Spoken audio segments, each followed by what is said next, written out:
Bismillah, alhamdulillah, wassalatu wassalamu ala rasulillah, wa ala alihi wa sahbihi wa man walah. Innal hamdalillah nahmaduhu wa nasta'inuhu wa nastaghfiruh wa na'udzubika min shururi anfusina ma yahdihillahu fala mudhillalah wa may yudlil fala hadiyalah. Asyhadu an la ilaha illallah wa asyhadu anna Muhammadan abduhu wa rasuluh. Assalamualaikum ibu-ibu, bapak-bapak pengajian Kagari. Alhamdulillah wa syukurillah kita bisa bertemu kembali dan alhamdulillah di Kagari. Paling tidak ya, kalau Bimo di Jakarta sedang lockdown, tapi alhamdulillah kalau di Kagari sekarang restriction sudah mulai dilepas ya, alhamdulillah. Jadi kemarin juga Jumatan sudah sebelah-sebelahan, dan insya Allah mungkin kalau minggu depan kalau bapak-bapak Jumatan sudah waktunya jadi tidak 4 kali lagi, jadi mungkin cuma maksimal 2 kali. Dan ibu-ibu kalau ada yang Jumatan juga sudah boleh lagi ya, seperti biasa di Masjid Southwest juga, alhamdulillah. Jadi sudah seperti normal. Semoga bisa selanjutnya demikian, insya Allah. Dan insya Allah pada kesempatan kini kita akan bersama-sama dengan Pak Muflih ya untuk membahas mengenai keutamaan bulan Zulhijjah yang utamanya. Ya, bisa juga tanya jawab fikih sekitar kurban atau haji. Tetapi insya Allah kita akan topiknya pada kesempatan kali ini adalah mengenai bulan Zulhijjah. Karena bulan Zulhijjah ini insya Allah sebentar lagi ya. Sekarang ini kalau ya tergantung kalender mana ya, tapi mungkin sekarang sudah tanggal 23 Zulkaidah, jadi sekitar 6 atau 7 hari lagi ya, insya Allah bulan Zulhijjah. Baik, kita mulai acara ini dengan pembacaan tilawah dan terjemahan Quran dari adik Baim Ibrahim Wiharjo. Silakan. Silakan Mas Baim. Oke. A'udzu billahi minasyaitonir rajim. Bismillahirrahmanirrahim. Wal fajr walayalin ashr wasyaf'i wal watr wal laili idza yasr hal fi dzalika qasamul lidhi hijr alam tara kaifa fa'ala rabbuka bi'ad irama dzatil imad allati lam yukhlaq mithluha fil bilad وثمود الذين جابوا الصخر بالواد وفرعون ذي الأوتاد الذين طغوا في البلاد فأكثروا فيها الفساد فصب عليهم ربك صوت عذاب إن ربك لبالمرصاد Sadaqallahul azim. Rabbighfirli wa liwalidayya warhamhuma kama rabbayani shaghiran. Amin ya rabbal alamin. Jazakallahu khairan. Silakan terjemahannya. Aku berlindung kepada Allah dari godaan syaitan yang terkutuk. Dengan menyebut nama Allah yang Maha Pengasih lagi Maha Penyayang. Demi fajar, dan malam yang 10 dan yang genap maupun yang ganjil. Dan malam apabila berlalu, dalam hal yang demikian itu terdapat penegasan bagi orang-orang yang mengerti. Apakah kamu tidak memperhatikan cara Tuhanmu bertindak terhadap kaum Ad? Iram yang mempunyai bangunan-bangunan menjulang tinggi, bahwa hal yang menyerupai demikian pun belum pernah didirikan di negeri lain.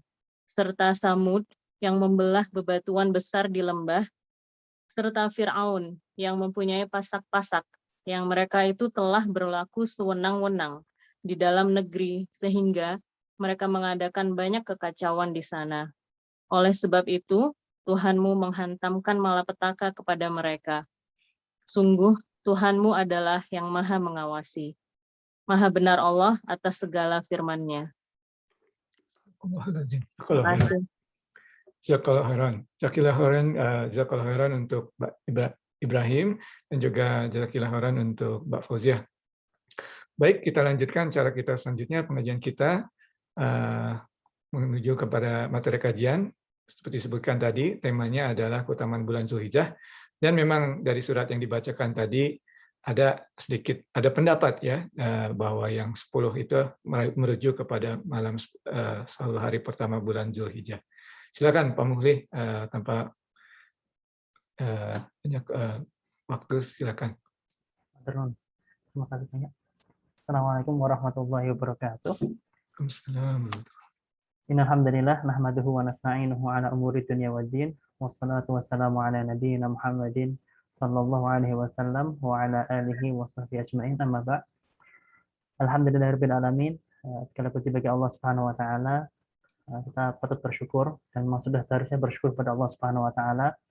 Alhamdulillah kita masih dikaruniai nikmat yang sangat banyak sekali, nikmat iman, Islam dan yang lainnya, termasuk nikmat waktu luang, sehingga kita bisa berkumpul secara virtual pada sore hari ini untuk membahas tentang keutamaan bulan Zulhijjah. Salawat dan salam semoga tetap tercurahkan kepada Nabi Muhammad SAW serta keluarganya dan para sahabatnya dan semua orang yang menjunjung tinggi ajarannya. Insya Allah pada sore hari ini kita akan membahas tentang bulan Zulhijjah seperti yang tadi disampaikan oleh Pak Irfan. Jadi ceritanya karena memang nampaknya ibadah haji tahun ini masih sulit sekali dan ternyata pemerintah Saudi Arabia memberikan pengumuman bahwa hanya yang dari sana yang bisa menunaikan ibadah haji. Jadi nampaknya kita di luar Saudi Arabia perlu bersabar, tapi insya Allah mudah-mudahan dengan adanya ini tidak mengurangi niat kita untuk tetap mentargetkan bahwa ibadah haji itu memang utama begitu. Mari kita masuk. Sebelum kita masuk tentang keutamaan bulan Zulhijjah, di sini saya akan screen-nya sudah bisa dilihat, ya. Kita akan sedikit mengulik tentang bulan Zulhijjah. Zulhijjah adalah salah satu bulan dari bulan-bulan yang kita miliki, yaitu agama Islam miliki. Dan Allah Subhanahu wa taala dalam surat At-Taubah berfirman, "Inna iddatash syuhuri 'indallahi 12 syahra fi kitabillah." Sesungguhnya bilangan bulan qamariyah di sisi Allah itu ada 12 bulan. Dan itu sudah termaktub dalam kitabullah. Jadi di sini sudah sudah gamblang bahwasanya memang Allah Subhanahu wa taala itu menetapkan bulan itu tidak sembarangan, karena ini bulan-bulan ini yang menetapkan oleh Allah Subhanahu wa taala. Di ayat selanjutnya sebenarnya Allah Subhanahu wa taala juga akan menjelaskan tentang bulan-bulan haram, ya. Jadi ini yauma khalaqas samawati wal arda minha arba'atun hurum. Nah, jadi ada 4 yang bulan haram, yaitu bulan Dzulqa'dah, Dzulhijjah, Muharram. Jadi yang 3 ini berurutan, ya. Dan Rajab. Ini 4 bulan ini adalah bulan haram, di mana kalau bulan haram itu kita tidak boleh berperang dan segala macam begitu. Nah, di sini kita akan membahas ini bulan Dzulhijjah, bulan ke-12, jadi bulan terakhir dalam hitungan Qamariyah atau bulan Qamariyah, ya, bulan kita, bulan Islam. Tentang bulan Dzulhijjah sebenarnya ada banyak sekali dalil-dalil yang menyebutkan keutamaannya dan memang sangat luar biasa keutamaan bulan Dzulhijjah.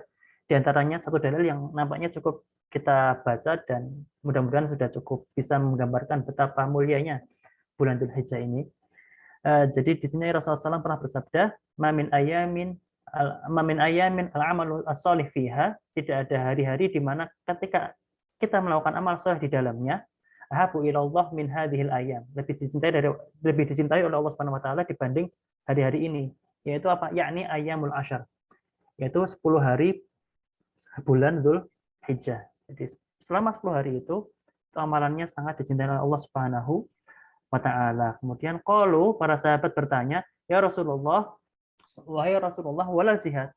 Bagaimana dengan jihad? Jihad fisabilillah? Qala, kemudian Rasulullah SAW menjawab, "Wala jihad fisabilillah." Bahkan jihad fisabilillah pun kalah. Illa, kecuali rajulun kharaja bi nafsihi wa malihi wa lam yarji min dzalika bi syai'in. Kecuali kalau seseorang itu berjihad fisabilillah, dia keluar dengan hartanya, dia keluar dengan jiwanya, tapi meninggal di sana. Jadi dia tidak kembali lagi, tidak kembali dengan jiwanya dan juga tidak kembali dengan hartanya. Sebagaimana kita tahu bahwasanya jihad itu pasti yang pertama, kalau kita lihat ya zaman dulu, kalau pernah ke Saudi Arabia, mudah-mudahan bisa membayangkan zaman dulu padang pasir seperti itu. Berarti kalau jihad itu berarti dia harus bekal makanan, bekal senjata, bekal kendaraan, itu butuh harta dan tentu bekal jiwa. Itu pun belum bisa mengalahkan keutamaan 10 hari bulan Dzulhijjah, kecuali kalau yang bersangkutan itu syahid di jalan Allah. Karena kalau kita lihat sejarahnya, dari sekian banyak peperangan Rasulullah SAW itu hanya kalah tanda kutip itu sekali di perang Uhud, selebihnya tidak. Jadi lebih banyak yang pulang begitu. Artinya apa? Bulan Dzulhijjah itu sangat utama. Jadi chance untuk syahid pun sebenarnya kecil. Jadi mari kita perbanyak amalan di bulan Dzulhijjah ini karena sangat utama, lebih utama daripada jihad tadi. Itu nih. Nah, di antara amalan-amalan di bulan Dzulhijjah ada beberapa. Di sini nanti insya Allah akan kita bahas kita bahas 3, dan yang paling detail insya Allah akan tentang kurban. Nah, yang pertama adalah melaksanakan ibadah haji dan umroh. Ini ada banyak sekali keutamaannya. Al-umroh ilal umrati kafaratil ma bainahuma wal haji mabrur laisa lahu jannah illa jannah. Laisa lahu jaza illa jannah. Jadi dari umrah ke umrah itu ada tebusan dosa di antara keduanya, dan haji yang mabrur balasannya tidak lain adalah surga. Jadi salah satu motivasi kita kenapa kalau bisa kita haji itu selain itu adalah kewajiban bagi yang mampu, itu adalah balasannya adalah surga. Jadi barang siapa yang hajinya mabrur, maka balasannya adalah surga. Kemudian di sini ada juga dalil yang menarik sekali, tabi'u bainal haji wal umrah fa innahuma yani al-faqrah. Ikutlah haji dan umrah karena keduanya menghilangkan kemiskinan, wadzunuba, dan juga menghilangkan dosa-dosa, kama yanfi al-kir, sebagaimana suatu pandai besi itu menghilangkan khobatul hadid, kotoran-kotoran, sebagaimana pembakaran yang dilakukan oleh pandai besi itu menghilangkan kotoran-kotoran yang ada di besi. Kemudian wadzahab, dan emas, wal fiddah, dan juga perak. Oleh salih haj mabrur tawabun ila jannah, dan tidak ada pahala bagi haji mabrur kecuali surga. Nah, kalau di sini kita lihat bahwasanya ternyata haji dan umrah itu menghilangkan kemiskinan dan dosa. Menghilangkan kemiskinan dan dosa. Menghilangkan dosa insya Allah kita paham, karena ketika di Arafah atau ketika tawaf kita berdoa, pasti kita berdoa mohon ampun kepada Allah Subhanahu wa taala, dan kita tahu bahwasanya kita berharap ketika tawaf itu doa kita diampuni oleh Allah Subhanahu wa taala. Kalau haji itu di padang Arafah. Padang Arafah itu biasanya orang-orang memohon ampunan kepada Allah Subhanahu wa taala, dan insya Allah dikabulkan oleh Allah Subhanahu wa taala. Nah, dan di sini ada poin penting juga, yaitu menghilangkan kemiskinan. Kok bisa menghilangkan kemiskinan? Karena kalau kita pikir yang namanya haji dan umroh itu selain kita butuh fisik, kita juga butuh biaya. Oleh karena itu, haji itu bisa kita katakan suatu ibadah yang memerlukan biaya. Dan kalau kita lihat, kalau kita mengeluarkan biaya, mengeluarkan dana di jalan Allah Subhanahu wa taala, maka Allah akan menggantinya jauh lebih besar. Jadi haji ini menarik. Haji dan kurban itu menarik karena kita mengeluarkan dana kita di jalan Allah Subhanahu wa taala, tapi kita juga akan mendapatkan manfaatnya. Seperti haji, kalau kita melakukan ibadah haji, itu saya pernah mendengarkan suatu statement yang sangat menarik. Itu kalau kita melakukan ibadah haji atau umroh, itu maka pilihlah yang paling mahal, tanda kutip. Yang paling mahal itu biasanya dia fasilitasnya paling bagus. Jadi kita sangat berharap kalau kita melakukan ibadah haji dan umrah itu dengan biaya yang cukup tinggi, fasilitasnya bagus, sehingga kita bisa mendapatkan hotel dekat Masjidil Haram, bisa mendapatkan hotel dekat Masjid Nabawi, sehingga kita bisa sering ke sana, jadi mudah untuk ibadah ke sana, dan kita tahu keutamaan dua masjid itu luar biasa.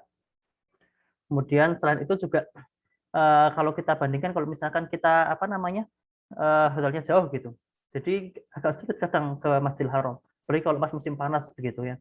Bahkan kalau misalkan kita butuh makan, itu kan kalau hotelnya dekat, kan bisa tinggal ke hotel, makan, kemudian kembali lagi ke Masjidil Haram, dan seterusnya. Itu yang pertama. Dan yang kedua, sebagaimana yang tadi sudah kami sampaikan, bahwasanya yang namanya harta yang dikeluarkan di jalan Allah, itu akan dikembalikan jauh lebih banyak. Sehingga kalau kita itu mengeluarkannya jauh lebih banyak biaya untuk berhaji, jadi insya Allah Allah akan mengembalikan pada kita jauh lebih banyak lagi. Begitu kurang lebih. Jadi untuk ibadah haji dan umroh, dan begitu juga dengan korban nanti, itu kalau bisa sebesar mungkin, karena Allah akan membalasnya dan kita akan mendapatkan manfaatnya begitu. Lain dengan sedekah biasa. Kalau sedekah biasa kan orang lain full yang akan memanfaatkannya di dunia ini begitu. Tapi kalau haji kan kita akan kembali kepada kita dan Allah juga akan memberikan imbalannya. Dan kalau syarat teknis haji gitu mungkin ibadah haji itu sebenarnya capeknya nanti akan di Armina, Arafah, Mina dan seterusnya gitu kan ya. Itu kalau bisa entah mungkin di sini bisa atau tidak, itu menggunakan yang fasilitasnya menggunakan kereta. Jadi enak sekali. Alhamdulillah dulu kami waktu haji dari Saudi Arabia menggunakan kereta. Jadi dari Mina ke Arafah itu hanya 10 menit mungkin. Dari Arafah ke Muzdalifah sangat cepat. Jadi bisa fokus beribadah di Mina, fokus beribadah di Arafah, so fokus beribadah lempar jumrahnya juga cepat karena naik kereta cepat sekali, nggak perlu menunggu. Begitu kurang lebih. Jadi dalam hal ini, insya Allah untuk detail haji, barangkali kalau ada waktu bisa kita diskusi lebih detail ke depannya, insya Allah. Insya Allah. Kemudian yang kedua, kan meskipun haji dan umroh kita belum bisa melakukan saat ini, mudah-mudahan setidaknya bisa persiapan gitu karena butuh biaya dan yang lainnya. Nah, sembari menunggu itu, kita mempersiapkan, kita bisa melakukan amalan yang kedua, yaitu berpuasa. Dan puasa Arafah ini, puasa di bulan Dzulhijjah ini sangat luar biasa juga pahalanya, karena kita lihat di sini, jadi puasa Asyura, Shaum Asyura, jadi puasa Asyura itu 10 Muharram ya, Asyura itu 10 Muharram dapat menghapuskan dosa setahun yang lalu. Dan puasa Arafah tanggal 9 Dzulhijjah itu ketika orang-orang berarafah itu dapat menghapuskan dosa selama 2 tahun. Tahun yang lalu dan setahun yang akan datang. Jadi dengan puasa ini mudah-mudahan kita diampuni juga oleh Allah Subhanahu wa taala. Haji tadi juga ada pengampunan dosa. Nah, karena kita saat ini nampaknya belum bisa berhaji, Allah Subhanahu wa taala alhamdulillah dengan hikmahnya memberikan fasilitas yang kedua yaitu berpuasa. Dengan berpuasa kita juga bisa terampuni insya Allah dosa-dosanya. Kalau kita berpuasa setiap tahun kan insya Allah setiap tahun dosa kita diampuni Allah Subhanahu wa taala. Ini kalau puasa bulan Arafah. Tapi kalaupun Anda atau kita punya fisik yang lebih itu Rasulullah SAW itu berpuasa 9 hari pada bulan Dzulhijjah. Jadi berturut-turut Rasulullah SAW. Itu. Nah, kemudian selain berpuasa, ini yang ketiga berkurban. Jadi berkurban ini adalah salah satu amalan yang luar biasa juga seperti yang kami sampaikan tadi. Jadi ini membutuhkan biaya, tapi insya Allah nanti kembali ke kita. Karena dalam kurban itu kan sebagian dagingnya bisa kita manfaatkan atau bisa kita boleh kita nikmati begitu. Untuk berkurban, Allah Subhanahu Wa Taala ini dalilnya berfirman, "Qul inna sholati wa nusuki wa mahyaya wa mamati lillahi rabbil alamin." Katakanlah sungguh salatku, nusukku, nusuk itu artinya berkurban. Jadi nusuk itu menyembelih hewan kurban, hidupku dan matiku hanya untuk Allah Subhanahu untuk Allah Rabb alam semesta. Kemudian dalil yang berikutnya, la yanalullahu luhumuha wala dima'uha walakin yanaluhu taqwa minkum. Jadi dalam berkurban itu sebenarnya Allah Subhanahu wa taala hanya menerima ketakwaan. Jadi daging unta dan darahnya itu sekali-kali tidak mencapai keridhaan Allah. Jadi Allah SWT itu memerintahkan kita untuk berkurban itu bukan karena mengharap dagingnya, tapi mengharapkan ketakwaan dari kita. Sama seperti kita berpuasa, kalau kita berpuasa kan Allah SWT juga mengajarkan kita atau menyuruh kita berpuasa supaya kita bertakwa. Pun demikian dengan berkurban. Jadi berkurban itu yang dinilai adalah ketakwaannya. Dan dalam hal ini kita masih ringan karena yang dikorbankan hanya hewan kurban. Bisa domba, sapi, atau unta. Kalau kita flashback ke belakang, kisah awalnya berkurban, Nabi Ibrahim dan Nabi Ismail alaihi salam. Jadi pada waktu itu Nabi Ismail bermimpi. Jadi falamma balagha ma'ahu sa'ya qala ya bunayya inni ara fil manami anni adbahu. Jadi Nabi Ibrahim bermimpi, wahai Ismail, aku tuh melihat dalam mimpiku, aku tuh menyembelih kamu gini. Tapi Masya Allah, Nabi Ismail tuh bilang, ya abatif al-matu'mah. Jadi wahai ayahku, lakukan apa yang diperintahkan. Karena mereka semua orang yang bersabar. Masya Allah, pada zaman dahulu, ketika Nabi Ismail sudah mulai besar, jadi bisa diharapkan, ibaratnya sudah mulai besar gitu ya, bisa diharapkan untuk bekerja dan segala macam, itu Allah SWT memberikan firman pada Nabi Ibrahim untuk menyembelihnya. Tapi Masya Allah, beliau berdua, Ibrahim dan Ismail adalah orang-orang yang sabar, jadi bertakwa. Nah, kalau kita alhamdulillah kita dari cerita itu alhamdulillah akhirnya turun ke kita syariat untuk berkurban. Jadi ketakwaannya kita diukur dengan menyembelih hewan kurban tersebut, dan ini tidak ada apa-apanya dibanding para nabi begitu. Nah, setelah slide selanjutnya kita akan membahas tentang berkurban secara lebih detail. Tentang hukum berkurban itu sebenarnya ada dua pendapat. Yang pertama adalah berpendapat wajib, namun jumhur ulama mengatakan kurban itu pendapatnya sunnah muakkad.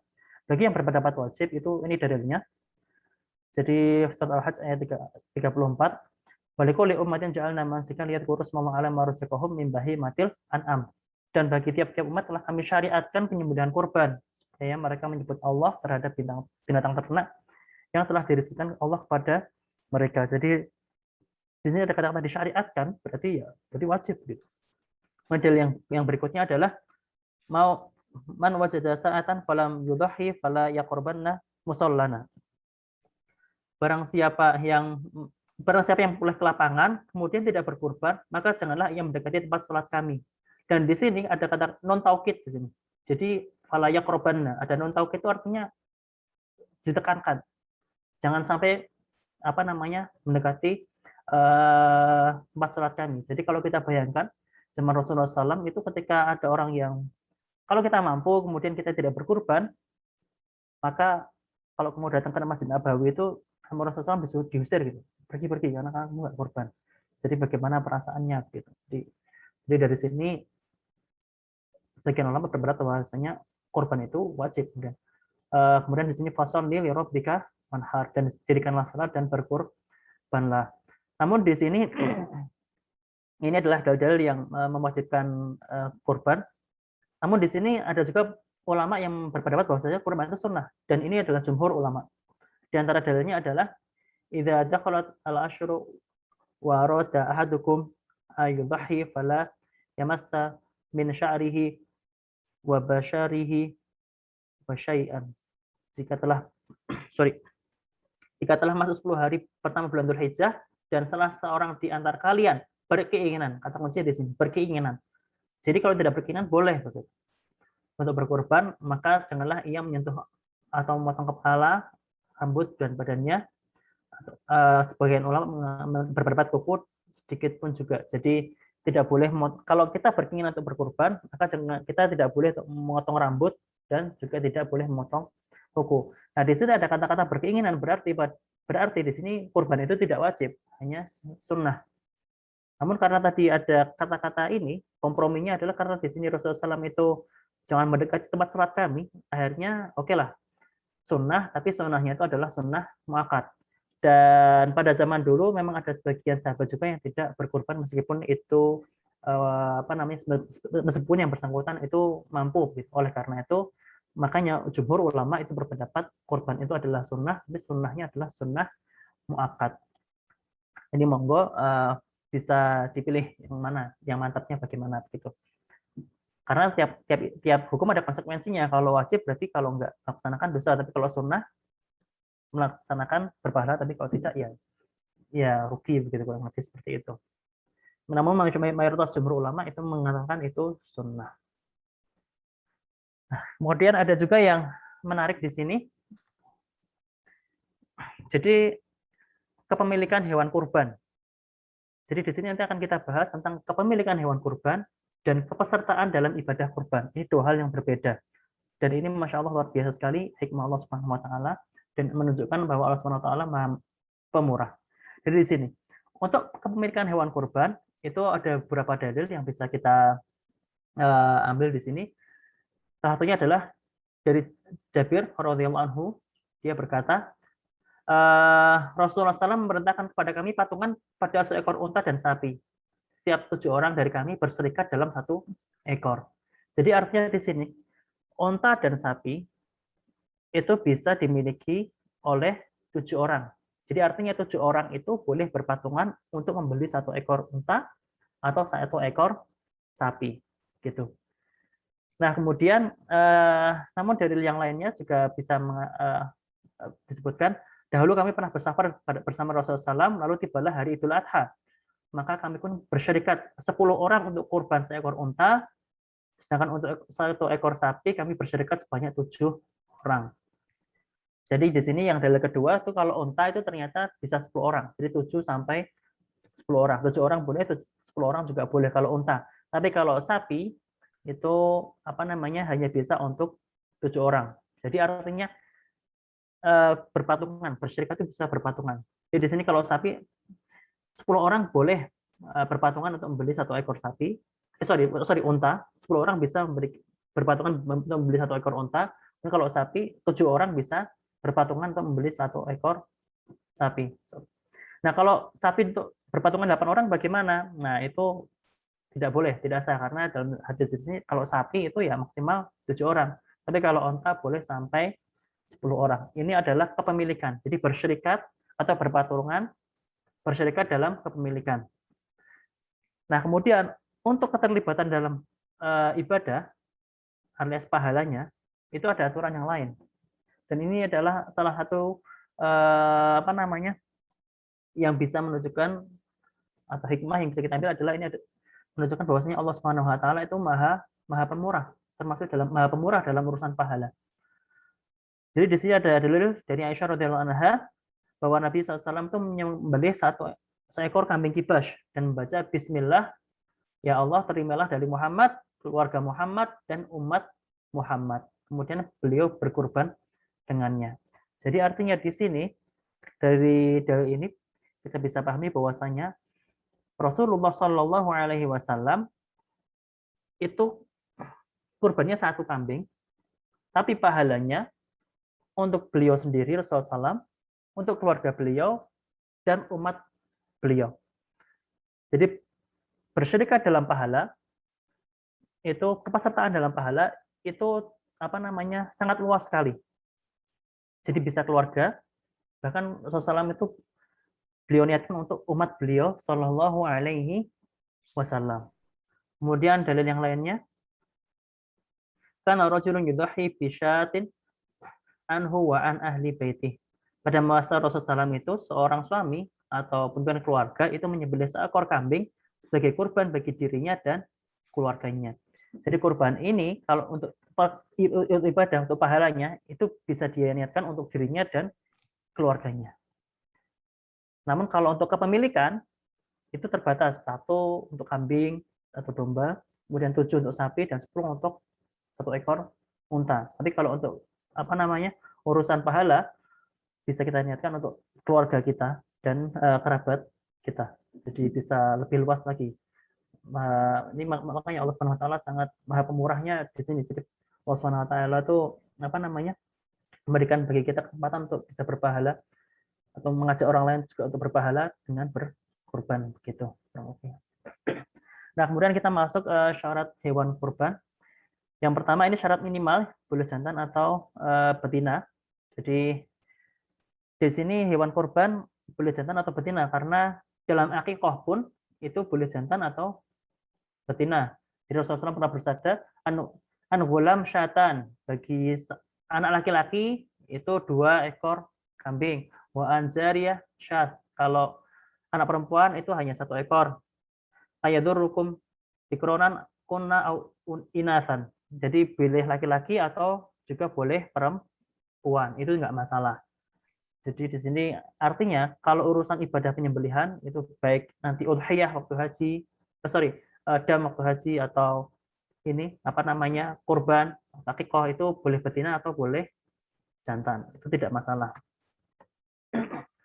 Nah, kemudian syarat berikutnya untuk domba atau kambing berumur 6 bulan. Jadi hadisnya dari Ummu Bilal,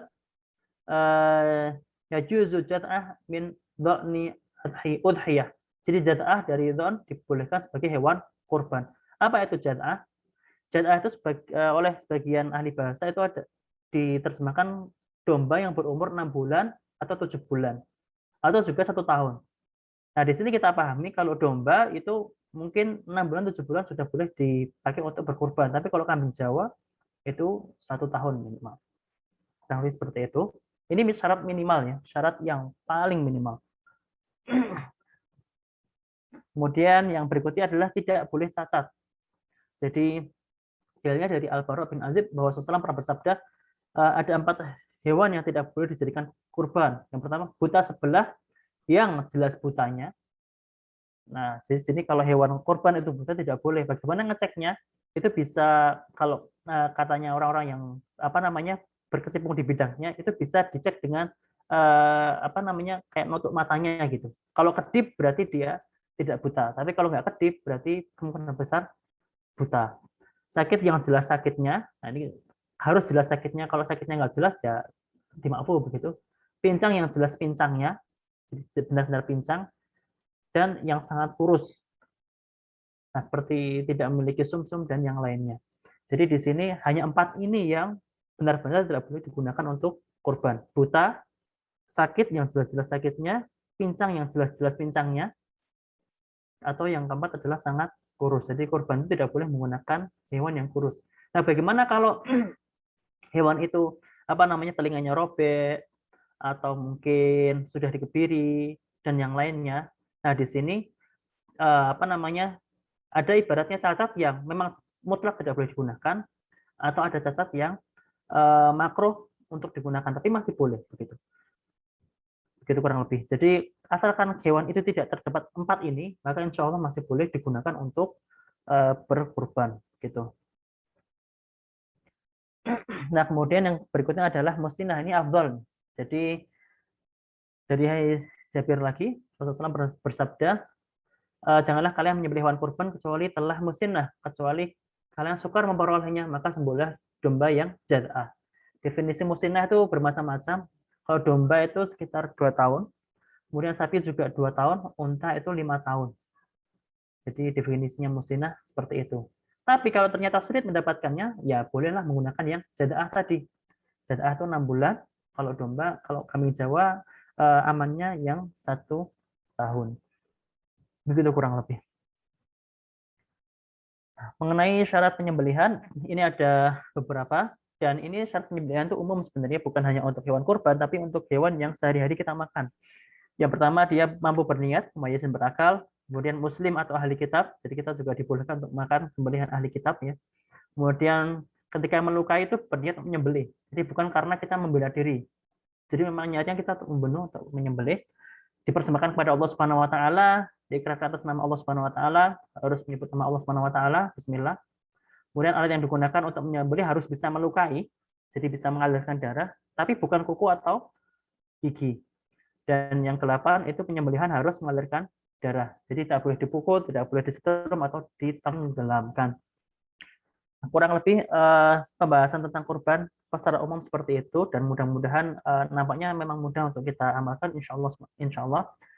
Sebelum tanya jawab, ada satu poin yang ingin saya sampaikan, bahwa yang namanya hewan kurban itu semuanya harus harus disedekahkan. Artinya tidak boleh ada yang dijual gitu.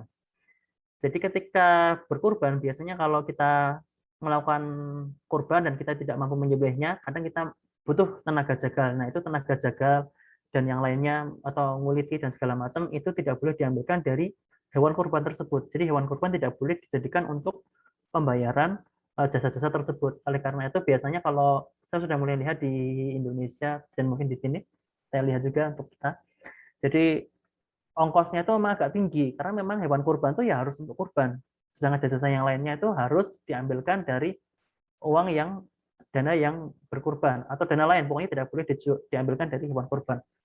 Karena kalau di Indonesia, kita lihat di Indonesia itu sebagian mungkin kita jual, itulah jagalnya kita kasih kulitnya saja, atau kita kasih kepalanya, atau kita kasih kakinya, itu tidak boleh. Dikasih boleh, tapi itu bukan jasa. Bukan atas jasanya. Jadi kita sudah bayar, kalau dia mau kita kasih terserah. Tapi kalau kita tidak bayar, tapi kulit atau kepala atau ini atau sebagian daging digunakan untuk sebagai pembayaran jasa, itu yang tidak diperbolehkan. Dan kemudian untuk hewan kurban, karena itu sedekah, tapi ingat sebagian disunahkan kita makan sebagiannya ya. Jadi disunahkan untuk memakan sebagiannya. Dalam riwayat sepertiganya bisa kita makan. Dan seperti yang kami bilang tadi, memang kurban itu luar biasa. Kita mengeluarkan sedekah, tapi kita bisa mengambil manfaatnya, begitu, sama seperti haji. Demikian kurang lebihnya, mohon maaf. Wassalamualaikum warahmatullahi wabarakatuh. Waalaikumsalam warahmatullahi wabarakatuh. Jazakallahu khairan Pak Muhlih atas tausiahnya, sangat informatif. Ibu-ibu, bapak-bapak, kalau ada pertanyaan atau klarifikasi atau komen, silahkan. Kalau anonim ya boleh ditulis di chat box-nya langsung ke Irfan, nanti Irfan sampaikan insya Allah. Sambil menunggu, kalau dari tangga nanti mungkin insya Allah di Kagari juga disampaikan ya, kapan satu di masjid ya, disampaikan kapan satu Zulhijjah tersebut. Kalau melihat kalender tanggal 11 ya, kalau melihat kalender. Jadi sekarang hari Sabtu ya, besok hari Minggu, nah minggu yang berikutnya itu tanggal 1 Zulhijjah. Jadi kalau tadi kita ada kesempatan atau kuat, insya Allah kita bisa beribadah puasa 9 hari ya. Karena kalau tanggal 10 itu haram puasanya. Karena itu hari Id ya, juga hari Tasrik. Tapi 9 hari itu sangat diwajibkan. Tapi kalau tidak kuat, paling tidak tanggal 9 ya, hari Arafah tersebut ya, hari Arafah. Jadi nanti bisa dihitung, karena makanya tadi itu disampaikan di Kagari kapan tanggal 1-nya, karena orang-orang akan melihat hari Arafah ya. Nah, jadi usahakan kalau misalnya boleh, jadi kalau misalnya hari Arafah itu 9 Zulhijjah, hari Senin ya. Kalau ini tanggal 11, tanggal 1, ini hari Senin, hari Arafah itu. Pas puasa Senin. Ya. Pas banget harinya, hari tanggal Senin. Ya. Jadi memang ini sambil menunggu saja ya. Boleh angkat tangan kalau ada yang langsung bicara, bertanya ya, atau dituliskan. Ini sambil menunggu saja Irfannya. Jadi tadi seperti disampaikan ya, memang ada 4 bulan yang haram ya. Jadi kalau zaman dulu mungkin lebih ke arah haram dan tidak boleh berperang ya. Tapi dalam hal ini juga bulan-bulan yang sangat fadilahnya sangat tinggi ya. Jadi kalau berdosa juga sangat dilarang. Nah, kalau membuat pahala juga sangat disarankan ya pada bulan itu. Oke, Mas Margo ada pertanyaan, silakan. Ya, Assalamualaikum warahmatullahi wabarakatuh. Ya, pertanyaan simple mungkin. Tapi mungkin saya takutnya tadi saya miss pas lagi sibuk tadi. Jadi sebelum ke pertanyaan ya sedikit mengingat dulu betapa orang semangat berkorbannya itu sekarang alhamdulillah udah ini ya. Udah baik, udah lebih baik dari dulu. Saya ingat waktu zaman 90-an awal itu orang berkorban di kampung saya itu mungkin setiap Idul Adha itu cuma 1 ekor atau 2 ekor gitu ya. Tapi alhamdulillah mulai tahun 2000-an gitu bisa selusinan ya, sampai kita bisa berbagi ke kampung lain. Jadi alhamdulillah sekali hikmah kurban di masa-masa ini. Jadi ya semoga ini bisa memicu semangat kita untuk berbagi kurban, terutama di negara-negara yang berkecamuk konflik. Mungkin ada baiknya kita bisa berbagi di sana juga ya. Ini pesan buat saya juga. Terus mungkin saya miss tentang akikah dan kurban. Jadi mohon maaf kalau saya miss tadi. Menurut pemahaman Pak Mas Muflih ini antara akikah dan kurban manakah yang harus didahulukan? Misalnya ada orang yang mampu untuk berkurban, dia sudah dewasa, misalnya 30 tahun gitu, tapi dia misalnya tahu gitu, oh saya waktu kecil saya belum pernah akikah gitu. Nah, sementara mungkin dia udah berkurban sana sini, terus baru tahu akhirnya dari orang tuanya, oh ternyata dulu kamu belum akikah waktu kecil gitu. Nah, ini mana yang sebaiknya didahulukan gitu? Apakah akikah dahulu, apakah kurban dahulu? Sementara hukum keduanya kan sunnah ya, sunnah muakkad dari kalau nggak salah. Nah, mungkin untuk pertanyaan itu aja. Mohon penjelasannya. Matur nuwun. Assalamualaikum warahmatullahi wabarakatuh. Waalaikumsalam warahmatullahi wabarakatuh. Oke, sangat menarik. Bisa langsung saya jawab nggih? Ya, silakan Pak Muli. Pak Muli sedang mute ya. Sorry ya. Bentar. Jadi sangat menarik sekali tentang akikah dan kurban. Ada beberapa poin yang sebelumnya ingin saya sampaikan. Yang pertama, untuk akikah itu memang sebenarnya akikah itu tanggung jawab orang tua. Jadi bukan tanggung jawab pribadi yang bersangkutan. Jadi memang kalau ternyata orang tuanya dulu memang tidak mampu, kemudian sekarang mampu, ya orang tuanya sebaiknya itu sepaham saya yang mengakikahkan, karena akikah itu pada dasarnya adalah tanggung jawab orang tua. Nah, bagaimana kalau misalkan orang tuanya ya kalau sudah wafat atau yang lainnya, nah baru bisa diakikohi sendiri begitu. Nah, kemudian kalau misalkan kita ingin akikoh sendiri, itu bagaimana yang lebih utama? Kalau dananya cukup, ya dua-duanya. Akikoh iya, kurban iya. Tapi kalau ternyata dananya terbatas, katakanlah hanya cukup untuk bisa membeli satu hewan kurban atau satu kambing katakanlah yang layak untuk diakikohkan atau dikurbankan, maka kita lihat kalau misalkan kita akikoh sekarang nih, kemudian sedangkan kurban tinggal berapa minggu lagi, kira-kira bisa nggak kita membeli hewan lagi untuk kurban?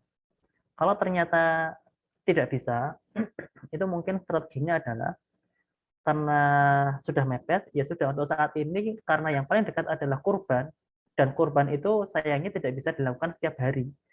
Jadi kita kurban dulu, karena sudah mepet. Kemudian setelah kurban selesai, mulai kita menabung untuk akikoh, begitu kurang lebih. Jadi kita cari prioritasnya. Kalau akikoh itu kan kita bisa lakukan setiap hari, kapanpun bisa, selama begitu dananya ada kita bisa laksanakan. Tapi kalau kurban sayangnya tidak bisa dilakukan setiap hari, hanya bisa tanggal hari tasyrik ya 10, 11, 12, dan sebagian ulama katakan 13 Dzulhijjah. Itu pun sebenarnya yang paling utama itu hanya tanggal 10, karena sebagaimana yang tadi disampaikan, Rasulullah SAW mengatakan amalan yang paling utama ada di 10 hari Dzulhijjah. Jadi ya kalau bisa di sebelahnya juga tanggal 10, meskipun tanggal 11, 12, dan seterusnya bisa. Begitu kurang lebih. Jadi tergantung, monggo. Kalau saat kurban itu mungkin masih bisa beli kurban, ya silahkan akikoh sekarang, kemudian bisa kurban lagi. Tapi kalau ternyata dananya mepet, ya sebaiknya kurban dulu, baru nanti nabung untuk akikoh. Begitu kurang lebih. Assalamualaikum. Assalamualaikum. Mau tanya nih Pak Mufli. Agak silly sedikit. Saya dapat info katanya beli kambing. Nih kalau misalkan nggak kuat beli satu bisa joinan jadi 2 orang. Bener nggak tuh? Itu satu. Terus yang kedua ya, kita bisa korban lebih dari satu ya, satu kambing gitu. Terus yang ketiga itu iya sih kalau di Indonesia itu setelah hari ke-10 Dzulhijjah, 11, 12, 13, apalagi terakhir itu harga kambing udah turun terus. Kita pilih harga, kalau yang nggak punya duit kan bisa pas 13 Dzulhijjah. Itu aja. Oke, baik. Jadi saya menangkap ada 3 poin nih. Pertama adalah patungan kambing. Untuk satu kambing patungan 2 orang, patungan 1 kambing begitu. Untuk seperti itu saya belum pernah menemukan dalilnya, jadi amannya tidak dilaksanakan. Jadi kambing ya untuk kepemilikan itu 1 orang saja. Tapi untuk kesertaan pahala itu tidak terbatas, keluarga kerabat bisa diikutkan. Jadi ketika nyembelih itu diniatkan untuk semuanya, itu bisa. Nah, jadi kalaupun ternyata uangnya tidak cukup, katakanlah untuk beli 1 kambing, mungkin itu adalah kalau kambingnya kambing besar gitu ya. Mungkin kalau ternyata satu kambing besar itu terlalu mahal untuk 1 orang. Bagaimana kalau mungkin ya sudahlah karena tidak bisa yang besar, gunakan yang ZA tadi, yang kambingnya tidak terlalu besar, tapi juga tidak terlalu kecil gitu. Kalau domba itu 6 bulan sudah bisa digunakan untuk kurban, kalau kambing Jawa satu ekor. Jadi mungkin harganya lebih murah sehingga tidak menyelisihi dalil tadi. Kurang lebih seperti itu. Kemudian untuk bagaimana kalau orang itu menyembelih lebih dari 1 ekor kambing atau 1 sapi atau yang lainnya, itu boleh juga. Karena di lain kesempatan Rasulullah SAW itu pernah menyembelih 2 ekor domba yang sama besarnya. Di lain kesempatan lagi, beliau berkorban 100 ekor unta. 50 atas nama beliau, yang 50 lagi diserahkan kepada Ali bin Abi Thalib. Jadi boleh lebih dari 1 orang. Jadi boleh. Dan mungkin ada baiknya juga kalau memang ada rezeki berlebih, karena pahala kurban itu bisa dipesertakan oleh orang banyak, jadi baiknya mungkin suami kurban untuk suami dan kerabat, jadi kerabatnya, istri, anaknya, orang tuanya, saudara-saudaranya suami. Nah, katakanlah kalau istri juga bisa kurban, ya silahkan berkurban. Nanti niatnya untuk istri dan kerabat. Jadi suami dan anak-anaknya, orang tua istri dan saudara-saudara istri. Jadi dapat pahala semua. Dan seterusnya. Jadi karena kemahamurahan Allah Subhanahu wa taala dalam akikah dari yang kurban ini pahalanya bisa disempatkan banyak orang, bisa diniatkan oleh banyak orang. Jadi ya semakin banyak kalau bisa ya baik gitu. Jadi katakanlah tadi suami istri dua-duanya kurban. Jadi suami dapat dua pahala, dia sendiri dan dari istrinya tadi. Dan juga anak-anaknya juga akan dapat 2 pahala dari ayah ibunya dan segala macam begitu kurang lebih. Nah, kemudian untuk kurban di hari selain tanggal 10 karena harganya lebih murah, ya tidak apa-apa. Dan itu juga salah satu hikmahnya kenapa hari tasyrik itu beberapa hari, tidak hanya tanggal 10. Memang paling afdal tanggal 10. Namun juga tanggal 11, 12, dan 13. Sebenarnya selain harganya lebih murah, hikmah lainnya adalah kita punya waktu lebih banyak untuk menyembelih hewan kurban. Bagaimana tadi yang disampaikan juga Mas Marco, pada zaman dulu memang kurban itu sangat sedikit sekali. Tapi zaman sekarang, Masya Allah, niat orang untuk berkurban itu luar biasa. Saya lihat di salah satu di salah satu kota, kalau nggak salah di Sukoharjo atau di Solo gitu. Satu organisasi saja bisa sampai ratusan, bahkan mungkin ribuan hewan kurban. Itu kalau dijelaskan 1 hari tidak mungkin cukup. Harus beberapa hari. Gitu. Jadi tidak masalah kalau di hari selain hari 10. Ya, jadi ibaratnya kalau ternyata dananya hanya cukup beli kambing untuk tanggal 10 masih terlalu mahal, ya nunggu tanggal 12 mungkin murah. Ya daripada tidak sama sekali, mending kita laksanakan begitu. Ya, matur nuwun. Ya, kalau heran, Pak Mukhli. Nambah dikit boleh nggak nih? Pak Mukhli, saya pernah kurban, kan terus dia bilang ini buat orang tua saya, terus buat mertua saya, mereka semua udah almarhum. Terus yang terima nih bilang gini, oh nggak bisa, 1 kambing itu buat 1 orang, katanya gitu. Itu ada dalilnya atau gimana ya kayak gitu? Oke, matur nuwun pertanyaannya. Memang betul kambing itu kepemilikan. Kita bicara kepemilikan ya. 1 kambing hanya bisa untuk 1 orang. Kepemilikan. Jadi 1 kambing ya milik saya, hanya milik saya. Saya nggak bisa patungan saya dan adik saya patungan beli 1 kambing, nggak boleh. Karena untuk kepemilikan 1 kambing hanya untuk milik saya. Tapi kepesertaan pahala itu bisa. Bahkan Rasulullah SAW tadi 1 kambing untuk beliau, keluarga beliau, dan umat beliau. Umat beliau berapa jumlahnya? Banyak sekali. Jadi sebenarnya kalau ada yang seperti itu mungkin pindah tempat saja. Tempat yang lain yang bisa seperti itu. Jadi ini kambing kurban saya niatkan untuk saya, orang tua saya, dan keluarga saya. Gitu, kerabat saya. Jadi dibedakan gitu ya antara kepemilikan. Jadi kepemilikan berarti yang berkurban siapa, Ya. Tetapi seperti halnya juga sedekah, kita bisa pahala bisa dibagikan pada siapa saja ya, yang kita niatkan. Kita bisa seperti ibarat yang kita mendoakan seseorang ya. Jadi seperti itu. Jadi dibedakan antara istilah kepemilikan dan kepesertaan. Dan hadisnya tadi di slide-nya Pak Mukhli tadi ada slide-nya. Insya Allah nanti mungkin bisa di-share. Itu saya share insya Allah. Ya. Insya Allah. Ya, dan memang poin penting ini. Perlu nampaknya yang saya highlight memang poinnya itu, Pak. Jadi kepemilikan dan kepesertaan ibadah itu harus dibedakan. Karena luar biasa korban ini, Masya Allah.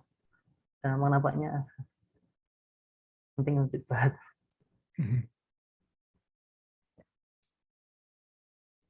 Ya, jadi karena ya sambil menunggu ya, silakan ya kalau ada yang bertanya angkat tangannya atau tulis pertanyaannya. Jadi tadi seperti disampaikannya, jadi kurban itu seperti kecuali kalau yang syahid ya, apalagi di 9 hari di bulan, jadi kan ini 10 hari pertama bulan Zulhijjah, jadi tanggal 10.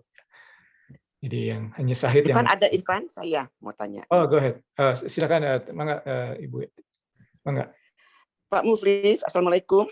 Waalaikumsalam warahmatullahi wabarakatuh. Mau tanya, bisa nggak kita berkurban untuk orang tua yang sudah meninggal. Ya itu aja. Ya, Mantan Ya. Sebagaimana yang tadi sudah kami sampaikan, dalilnya juga sudah jelas, korban bisa untuk kerabat, dan kerabat berarti orang tua, saudara, dan yang lainnya, nenek, kakek, dan seterusnya. Dan sudah meninggal tidak ada batasan. Yang bersangkutan masih hidup atau tidak, atau masih hidup atau sudah wafat. Jadi bisa. Jadi kita bisa berkurban. Ini kurban saya niatkan untuk saya dan kerabat saya, keluarga saya, orang tua saya, meskipun atau kakek nenek saya atau saudara-saudara saya, baik yang masih hidup atau yang sudah meninggal. Ya. Ya, terima kasih. Jadi ya kalau boleh menambahkan, jadi memang baik korban itu ya kita yang korban, cuman pahalanya kita niatkan untuk semuanya kita ikutkan. Nah, nanti apakah nanti dibagi-bagi atau tidak, Allahu a'lam, karena keutamaan kurban sendiri itu Allah SWT masih merahasiakan. Yang penting ini sangat besar, jadi ya kita laksanakan. Dan Allah SWT pasti maha pemurah, jadi tidak perlu khawatir sebanyak apapun pembagiannya, keutamaan Allah SWT itu masih jauh lebih banyak lagi. Gitu. Allah SWT itu luar biasa, maha pemurah. Gitu. Ya, terima kasih Pak Muhli. Ada lagi ibu-ibu, bapak-bapak? Ini kita pengajian ada memfasilitasi kurban ya. Jadi kalau ini sambil bertanya. Iya, boleh bertanya. Assalamualaikum warahmatullahi wabarakatuh. Mangga, siapa ini? Elvis ya? Mas Elvis? Ya. Mangga, Pak. Ya, silakan Pak Elvis.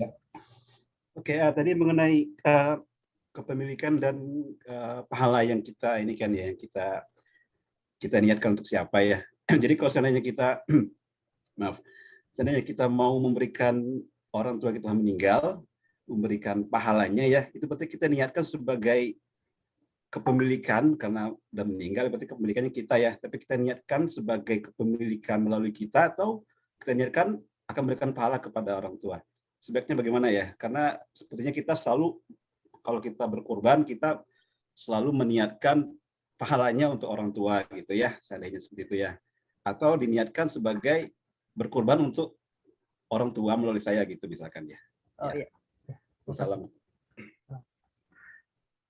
Oke, jadi yang kami pahami, kurban itu kepemilikannya tetap ada di kita. Kepemilikannya tetap ada di kita.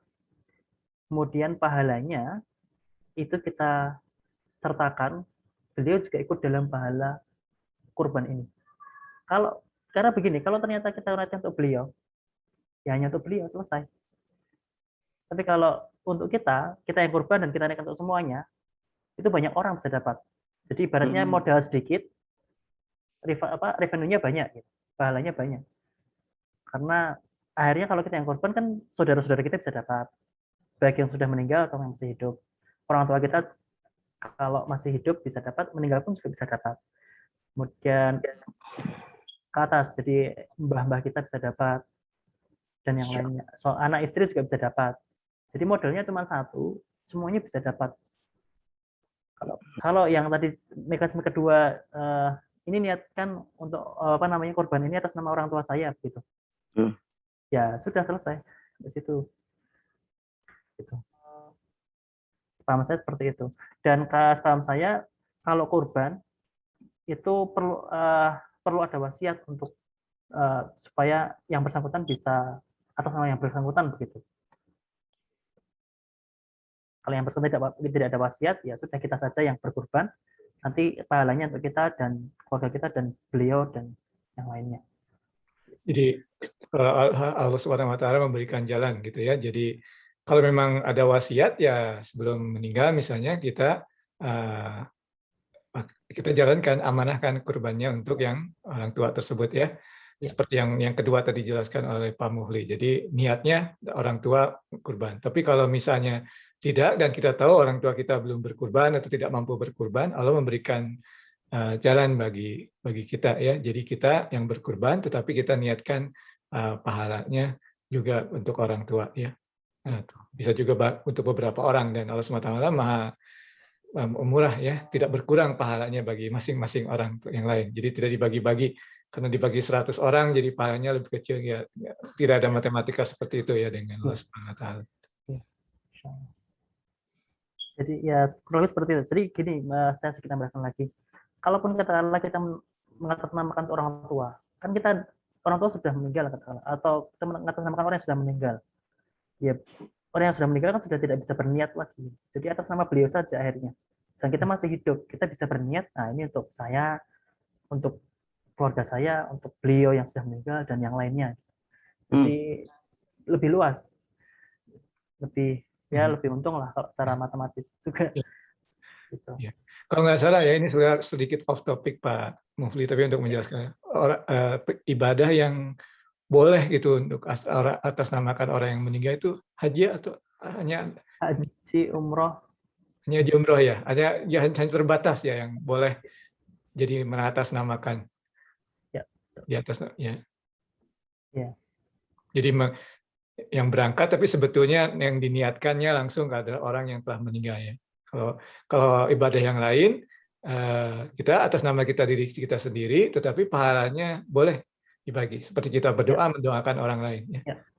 Ya kurang lebih seperti itu.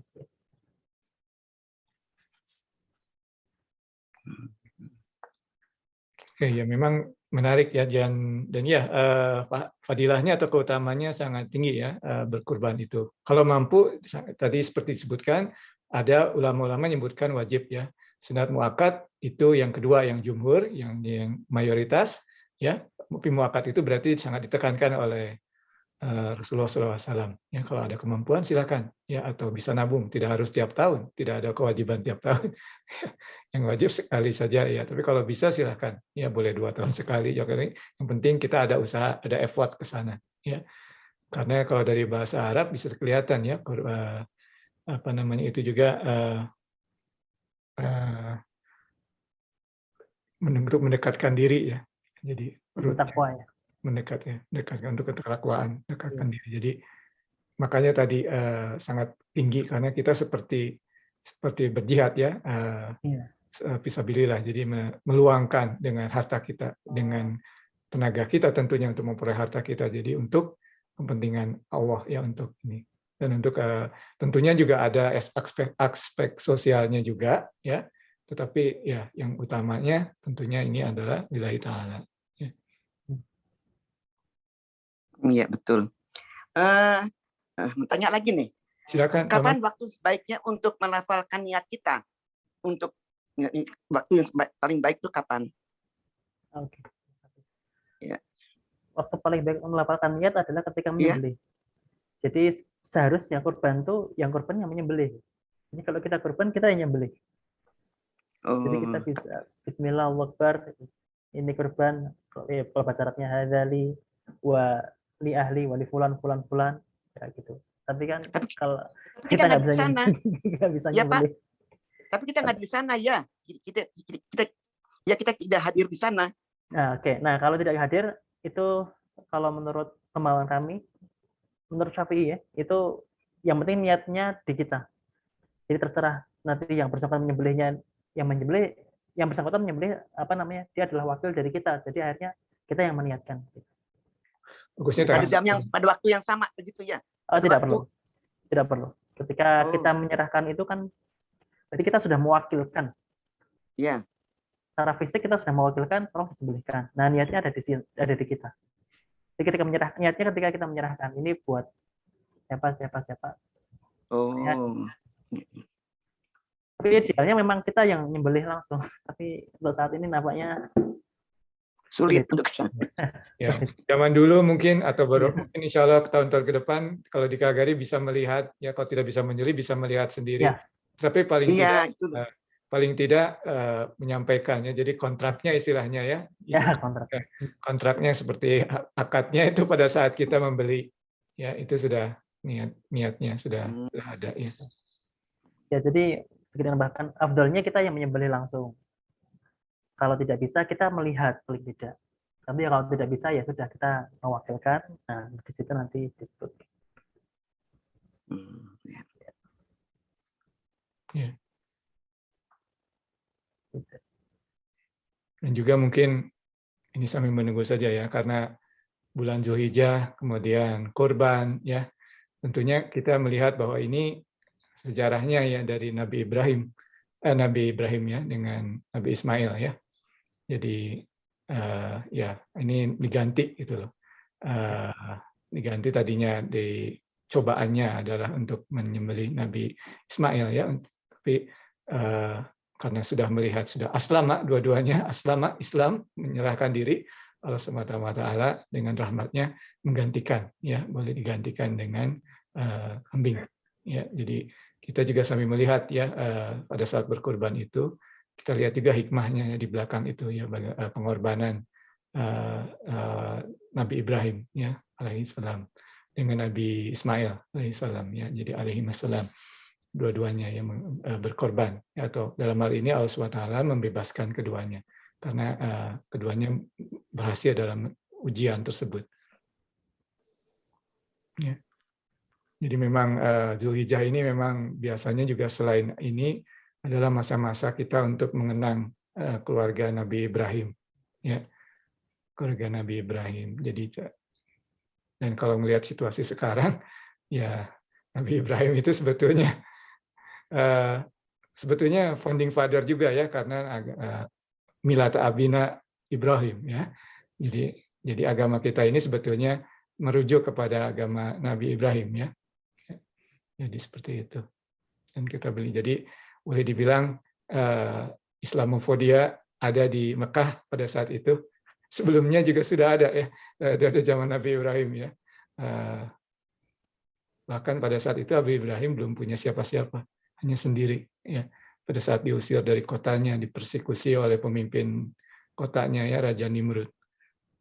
Dan ini bapaknya sendiri ya, bukan diusir.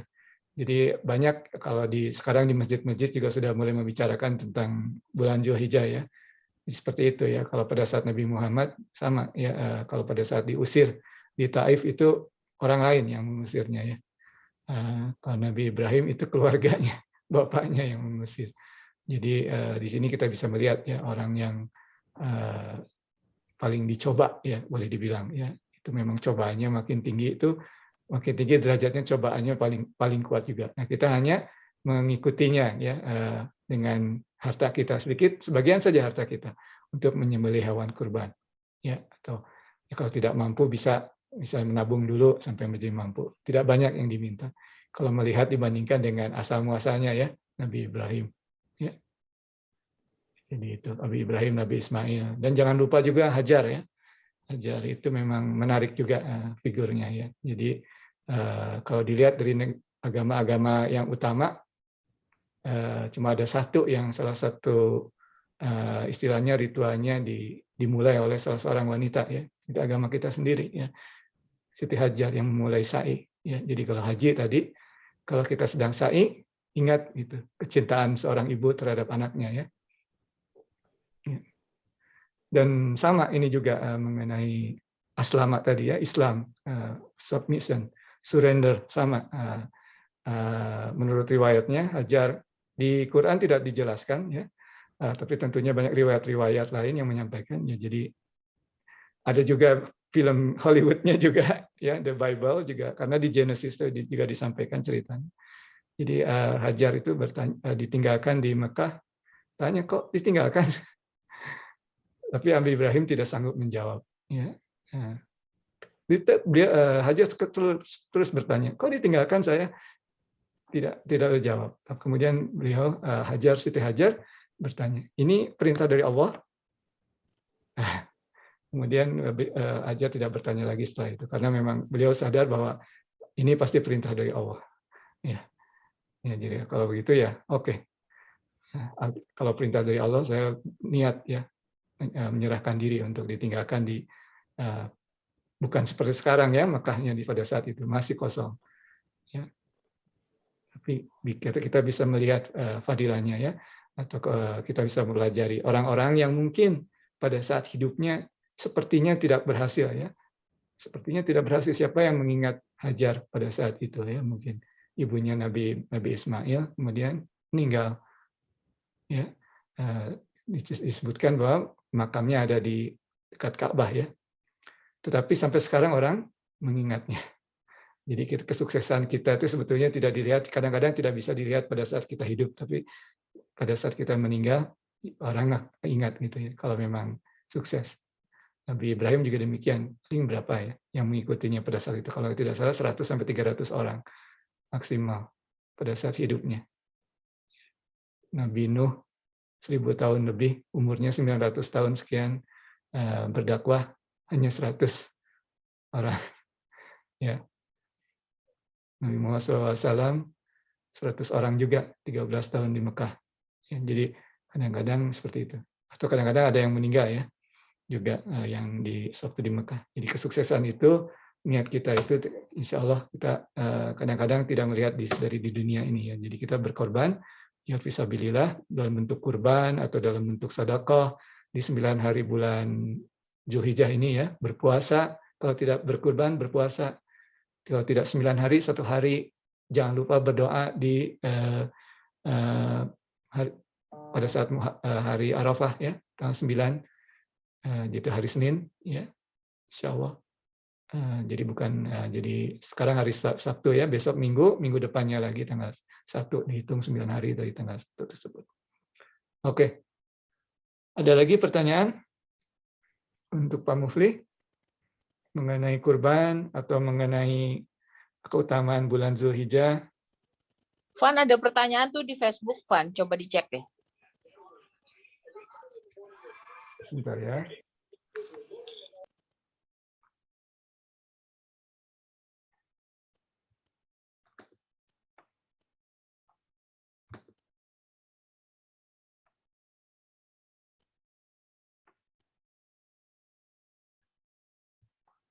Oh, Mbak Putih, Saturday kurban untuk ini dari Mbak Putih, apakah Saturday kurban untuk satu keluarga atau 1 ekor kambing untuk 1 orang?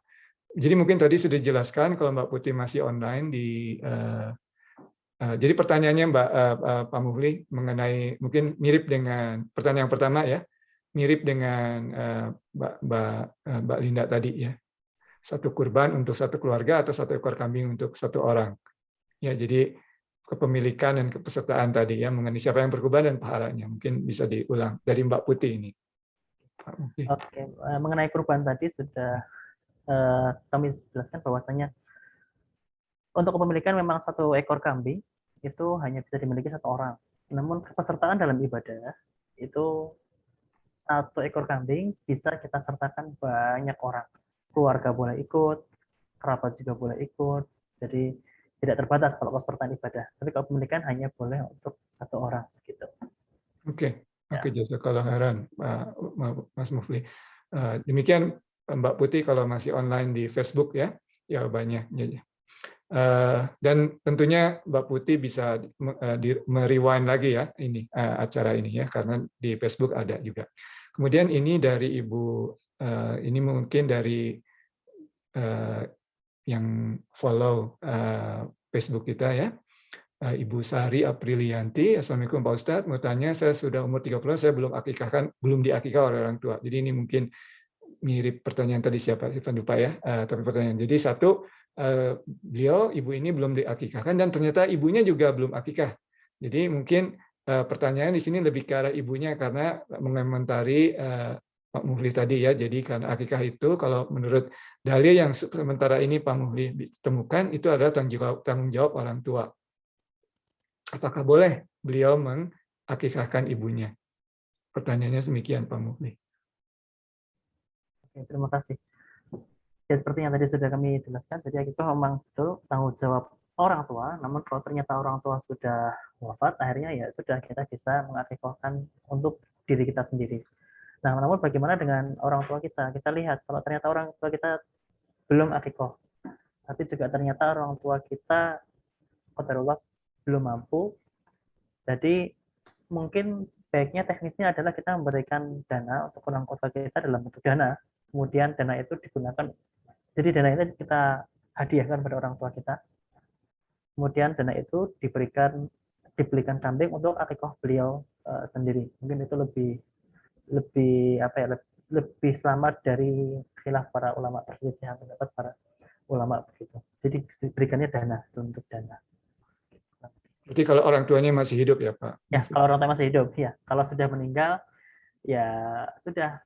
Karena kan kalau sudah meninggal berarti sudah tidak ada lagi apa namanya, sudah tidak ada lagi kewajiban seperti tadi kan, korban ini kan dibebankan kepada orang yang masih hidup. Jadi kalau sudah meninggal ya sudah tidak ada kewajiban lagi untuk berkurban, gitu.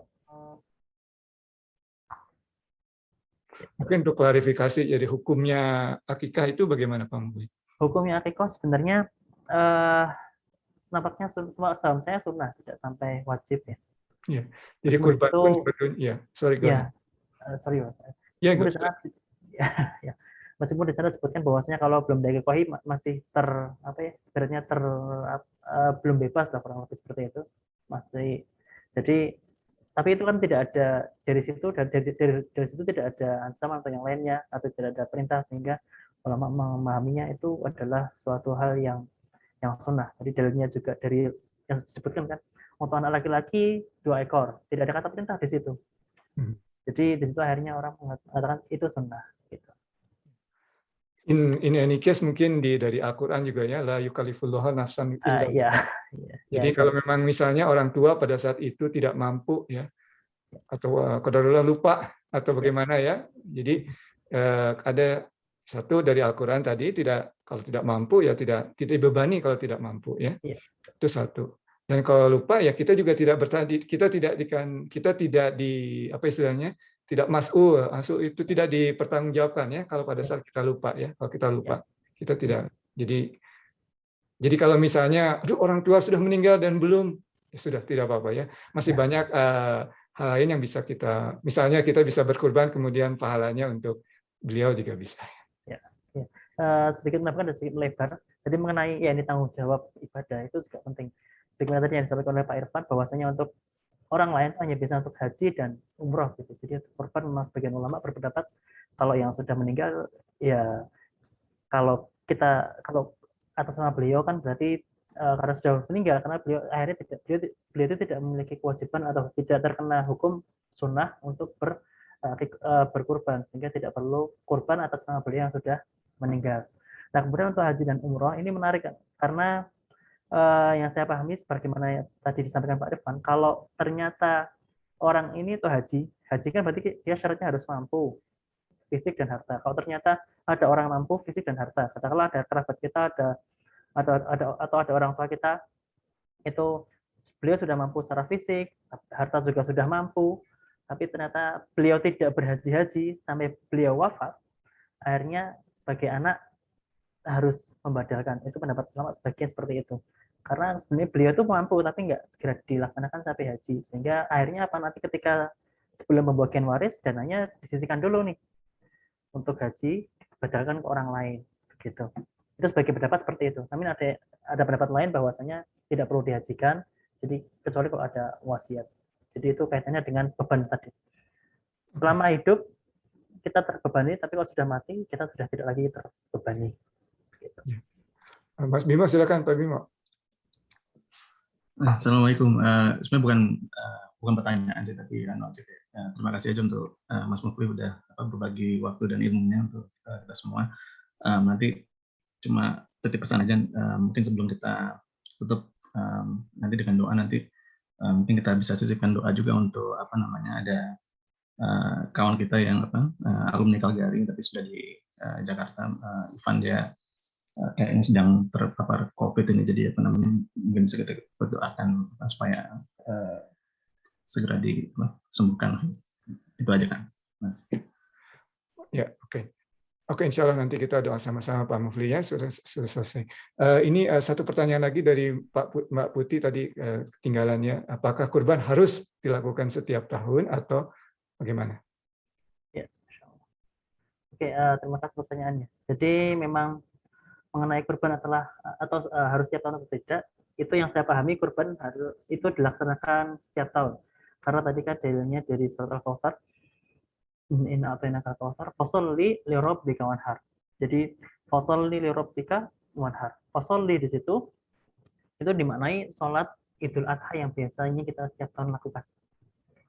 Fasholli li rabbika wanhar. Kemudian dilanjutkan dengan ibadah penyembelihan kurban. Jadi kalau sholat Idul Adha itu dilakukan setiap hari, setiap tahun, berarti kurban juga dilaksanakan setiap tahun. Begitu. Selama mampu ya. Jadi untuk yang mengambil dalil bahwa ini adalah wajib, itu wajibnya per tahun ya. Ya. Tapi kalau yang tidak mampu, ya ambil yang sunnahnya. Ya, kita Allah SWT Maha Pemurah ya. Oke.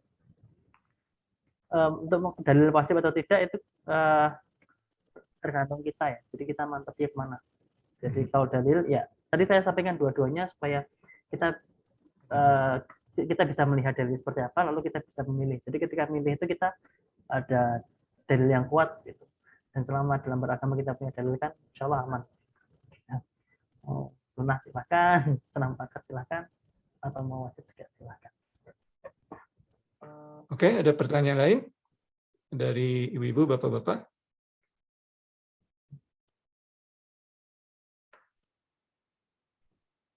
Kalau tidak ada, ini kita sudah sekitar 1 jam 15 menit ya. Jazakallahu khairan ini untuk Pak Muhli sudah meluangkan waktunya dan juga tausiahnya juga yang sangat bermanfaat bagi bapak-bapak, ibu-ibu di pengajian Kagari ini. Insya Allah semuanya kita tentunya percaya ya hadis Rasulullah SAW bahwasanya pada saat kita berhalakah seperti ini ada malaikat yang turun ini ya mendengarkan ya, itu kan ada hadisnya seperti itu ya. Jadi pada saat nama Allah disebutkan halakah seperti ini, malaikat turun ya mendengarkan, ikut mendengarkan bahasa kita. Jadi dengan demikian kita tutup. Mungkin Pak Muhli bisa membacakan doa seperti tadi diminta oleh Mas Bimo sedikit ya, mumpung nanti ada pengumuman, tapi berhubung ini masih dalam konteks halakah dan kita ingin mengambil barokahnya, insya Allah kita berdoanya pada saat sekarang ini. Kemudian kita tutup, kita masuk ke acara pengumuman. Karena insya Allah kita akan membicarakan acara kurban juga untuk pengajian kita, insya Allah. Masya Allah. Oke, jazakallahu khairan Pak Muhli. Silakan kita tutup Pak Muhli doanya dan juga ya doa pendek juga mungkin disisipkan untuk rekan kita ya. Siapa tadi, Bimo Alfian atau siapa namanya? Ivan ya. Ivan Alfian ya. Alfian ya. Oke, silakan Pak Muhli. Kita tutup dan doa. Bismillahirrahmanirrahim. Allahumma shalli ala nabiyyina Muhammad wa ala ali Muhammad kama shallaita ala Ibrahim wa ala ali Ibrahim innaka Hamidum Majid. Barik ala Muhammad wa ala ali Muhammad kama barakta ala Ibrahim wa ala ali Ibrahim innaka Hamidum Majid. Allahumma fil muslimina wal muslimat wal mu'minina wal mu'minat al ahya'i minhum wal amwat innaka antas sami'ul qarib da'wat. Allahumma arina haqqa warzuqna ittiba'ah wa arina al-batila batila warzuqna istinabah. Rabbana atina fid dunya hasanah wa fil akhirati hasanah wa qina adzabannar. Rabbana hab lana min azwajina wa dhurriyyatina qurrata a'yun waj'alna lil muttaqina imama. Allahumma ati shifaan ala akhina Alfian wa ala qalbina. Allahumma inna na'udzubika min al-waba'i wal bala'. Allahumma innaka 'afuwun tuhibbul 'afwa fa'fu 'anna. Allahumma la sahla illa ma ja'altahu sahla wa taj'alul husna idza ji'ta sahla. Muhammad wa alihi wa Subhana rabbina rabbil izzati amma yasifun wa salamun 'alal mursalin walhamdulillahi rabbil alamin. Waalaikumsalam. Jazakallahu khairan Pak Muhli.